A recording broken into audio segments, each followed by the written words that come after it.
RK Selvamani 5 star கதிரேசனுக்கு சூடான பதில். விஜய் நடித்த ஜனநாயகன் படத்தின் டிவி உரிமையை சன் டிவி பெற்றுக்கொண்டது. கருப்பை புற்றுநோய் குறித்த சந்தேகங்களுக்கான தங்கம் ஹோப்பை இலவசமாய் அணுகுங்கள். என்னை வாழ வைத்துக் கொண்டிருக்கும் யூடியூப் சேனல் நேயர்களுக்கு நன்றியும் வணக்கமும்.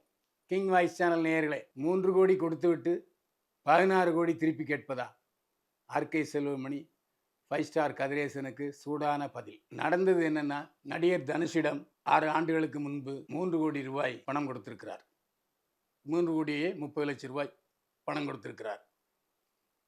அப்போ என்னன்னு சொன்னா, 5 ஸ்டார் கதிரேசன் நடிகர் தனுஷை வைத்து ஒரு படம் எடுத்திருக்கிறார். அதில் ஏகப்பட்ட லாபம் வந்திருக்கு. அந்த லாபத்தில் இதை நீங்கள் அட்வான்ஸாக வைத்துக் கொள்ளுங்கள் என்று 3 கோடி ரூபாயை கொடுத்திருக்கிறார் 5 ஸ்டார் கதிரேசன். இதுதான் நடந்தது.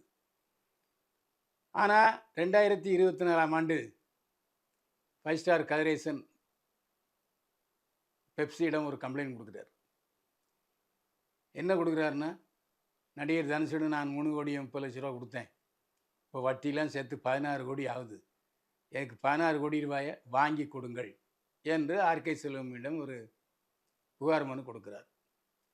இதை நடிகர் சங்கத்திடம் இருக்கிறவர்கள்கிட்ட கொடுக்குறாரு ஆர்கே செல்வமணி. எல்லாரும் உட்காந்து பேசுகிறாங்க.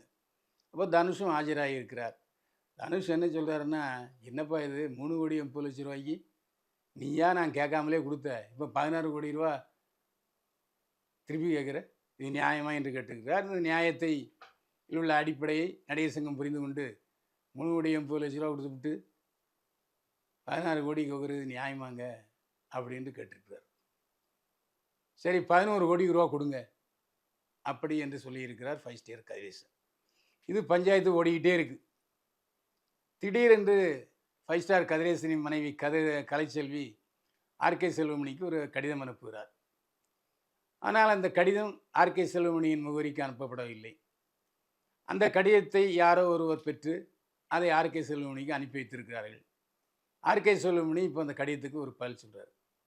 அம்மணி கலைச்செல்வி, நீங்கள் என்னுடைய முகவரிக்கு நீங்கள் அனுப்பிய கடிதத்தை அனுப்பவில்லை.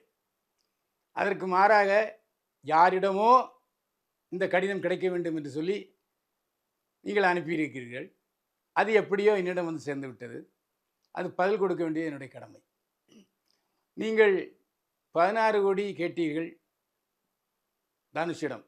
அப்போதாவது நீங்கள் கால் ஷீட் கேட்டிருக்கலாம். கால் ஷீட் கேட்கவே இல்லை. பணத்தை கொடுத்தால் போதும் என்று தான் சொன்னீர்கள். இது பற்றி நடிகர் சங்கம் பேச்சுவார்த்தை நடத்தியது. நீங்கள் 3 கோடி ரூபாய் சில்லறை கொடுத்துவிட்டு இப்போது 11 கோடி ரூபாய் வட்டி சேர்த்து கேட்கிறீர்கள். ஆனால் நாங்கள் நடத்துவது தயாரிப்பாளர் சங்கம், வட்டிக்கடை சங்கம் அல்ல. அது உங்களுக்கும் தனுஷுக்கும் உள்ள தனிப்பட்ட பிரச்சனை. இப்போது தயாரிப்பாளர் பாதிக்கப்பட்டதன் காரணமாக நீங்கள் கொடுத்த தொகையாவது உங்களுக்கு வர வேண்டும், அல்லது அது கூடுதல் கொஞ்சம் கொடுத்தால் பரவாயில்லை என்று தான் நாங்கள் தனுஷிடம் பேச முடியுமே தவிர 16 கோடி என்று பேசுவதற்கு எங்களுக்கு நியாயமில்லை. ஏனென்றால் நாங்கள் வட்டிக்கடை நடத்தவில்லை என்று தயாரிப்பாளர் சங்கம் சொன்னதை அந்த கடிதத்தில் ஆர்கே செல்வமணி குறிப்பிட்டிருக்கிறார். நடிகர் சங்கம், தயாரிப்பாளர் சங்கம், பெப்சி எல்லாம் பேசி 3 கோடி ரூபாய் கொடுத்திருக்கிறார். சரி, 6 கோடி ரூபாய் கொடுக்கிறேன் என்று மனமு வந்து தனுஷ் சொல்லியிருக்கிறார். அதையும் நாங்கள் தெரிவித்து விட்டோம். ஆனால் நீங்கள் அதுவும் கேட்டபாடில்லை.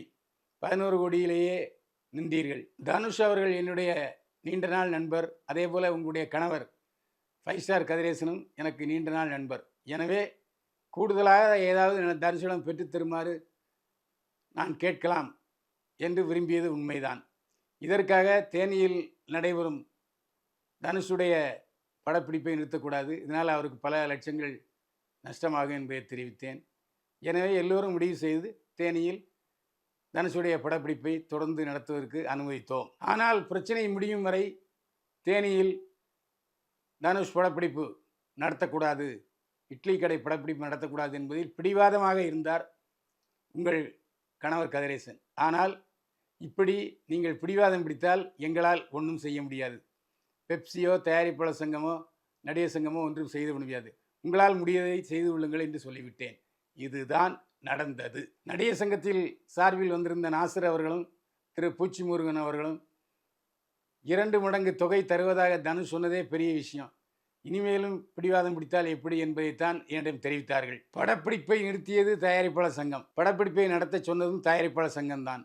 நீங்கள் ஏதாவது சொல்ல விரும்பினால் தயாரிப்பாளர் சங்கத்திடம் சொல்லிவிடுங்கள். ஏனென்றால் உங்கள் கணவர் 5 ஸ்டார் கதிரேசன் தயாரிப்பாளர் என்று சொல்லியிருக்கிறார் ஆர்கே செல்வமணி அந்த கடிதத்தில். நீங்கள் புதிய பிரச்சனையை உருவாக்க இதில் அரசியல் என்று சொல்கிறீர்கள். ஏதோ மேலிடத்து உத்தரவு என்று சொல்லி புதிய அரசியலை நீங்கள் பூத்து முயன்றிருக்கிறீர்கள். இப்போது நீங்களும் உங்கள் பங்குக்கு புதிய அரசியலை பூத்தாதீர்கள். மீண்டும் உங்கள் வற்புறுத்தலுக்கிணங்க நடிகர் சங்க நிர்வாகிகள் பூச்சமுருகன், நாசர் உள்பட அனைவரும் தனுஷுடன் பேசி முடிவுக்கு வந்தார்கள்.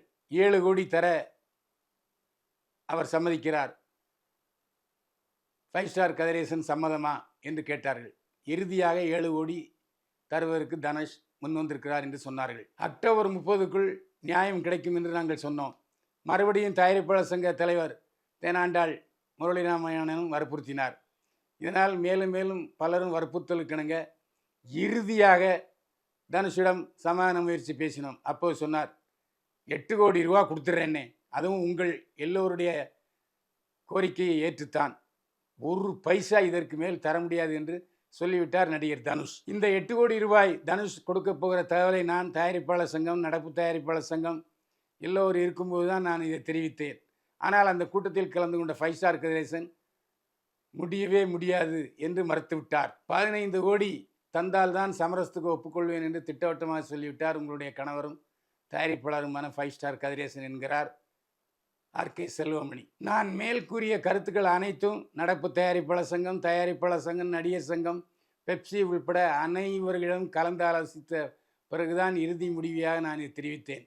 இப்போதும் உங்களுக்கு உதவ வேண்டும் என்ற எண்ணத்தில் தான் இருக்கிறேன் சகோதரியே என்று கடிதத்தை நிறைவு செய்திருக்கிறார் பெப்சி தலைவர் ஆர்கே செல்வமணி. மனசாட்சியோடு பேசுவதாக இருந்தால் கூட 3 கோடிக்கு 8 கோடி ரூபாய் தருகிறேன் என்று தனுஷ் சொன்னதை அப்படியே ஏற்றுக்கொண்டு 5 ஸ்டார் கதிரேசன் இந்த பிரச்சனைக்கு முற்றுப்புள்ளி வைப்பார் என்று எதிர்பார்க்கிறோம். விஜய் நடித்த ஜனநாயகன் படத்தின் டிவி உரிமையை சன் டிவி பெற்றுக்கொண்டது. ஆச்சரியமானால் இது உண்மை. இப்போது திமுக அரசுக்கு எதிராக சரமாரியான குற்றச்சாட்டுகளை சொல்லி எனக்கு எதிரி திமுக தான் என்று பிரகடனப்படுத்தி தமிழக வெற்றி கழக தலைவர் சமீபத்தில் பிரச்சார உரையாற்றினார். நடிகர் விஜய் நடித்து கடைசி வெளிவரும் படம் ஜனநாயகன். இந்த படத்தில் நடிகர் விஜயுடன் பூஜா ஹெக்டே, மம்தா பைஜு, பிரகாஷ் ராஜ், பாபி தியோல், பூஜா ஹெக்டே மற்றும் பலர் நடிக்கிறார்கள். KVN நிறுவனம் இந்த படத்தை தயாரிக்கிறது. அம்ரித் இசையமைக்கிறார். H. வினோத் கதை திரைக்கதை வசனம் எழுதி இயக்கும் படம் ஜனநாயகன்.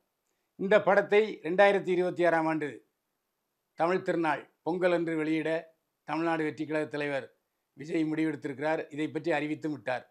ஆனால் இந்த சூழ்நிலையில் 55 கோடி ரூபாய் கொடுத்து ஜனநாயகன் படத்தை சன் டிவியில் ஒளிபரப்பும் உரிமையை சன் டிவி பெற்றுக்கொண்டிருக்கிறது. 2026ஆம் ஆண்டு பொங்கலுக்கு விஜய் இந்த படத்தை வெளியிடும் பட்சத்தில் 1 மாதமோ 2 மாதமோ கழித்து சன் டிவியில் ஜனநாயகன் படம் வெளிவரலாம்.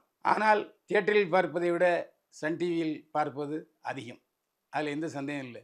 ஆனால் அந்த சமயத்தில் நெருக்கடி வந்துவிடும். ஜனநாயகன் படத்தை சன் டிவியில் வெளியிட்டால் பலர் பார்த்து விஜய்க்கு ஆதரவாக ஓட்டளிக்கலாம். எனவே இது ஒரு மிகப்பெரிய குழப்பமான பிரச்சனை. இந்த குழப்பமான பிரச்சனையை சாணக்கியத்தனமாக சன் டிவி அணுகும் என்று எதிர்பார்க்கலாம். நேயர்களே, இது போன்ற பரபரப்பான செய்திகளுக்கு கிங் வாய்ஸ் சேனலை சப்ஸ்கிரைப் பண்ணுங்க, ஷேர் பண்ணுங்க. மீண்டும் சந்திப்போம். வாழ்க வளமுடன். கருப்பை புற்றுநோய் குறித்த சந்தேகங்களுக்கான தங்கம் ஹோப்பை இலவசமாய் அணுகுங்கள்.